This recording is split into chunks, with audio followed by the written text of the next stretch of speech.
Jonathan with JWalt Photography, and today I'm going to be showing you 3 easy steps for setting your exposure. Now this video is perfect for those of you just now getting into manual mode. I get a lot of questions on people who ask me, you know, what do I set first? Do I focus on the aperture, the shutter speed, or the ISO? How do I do this? So today I'm going to be telling you the 3 steps or the 3 orders that you need to be focusing on to make this work.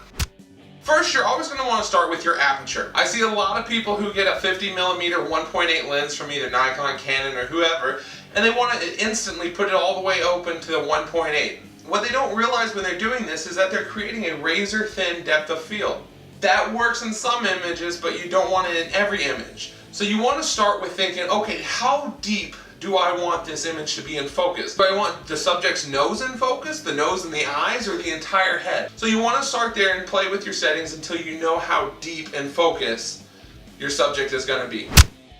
Once you've got that, you decide on your shutter speed. Okay, do I want to freeze this motion, or do I want to get a little bit of motion to add emotion into the image? That's super easy to decide by doing either a faster shutter speed or a slower shutter speed. But you can decide that after you've set your aperture and you know what is in focus is what you're going to be controlling the motion of.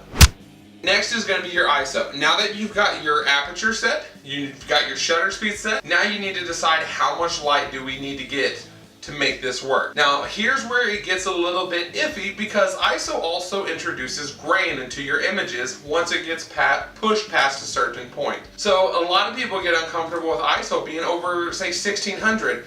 So you might have to go back, and this is referring to the exposure triangle, you might have to go back and slow your shutter speed a little bit so you don't have to bump the ISO up that much.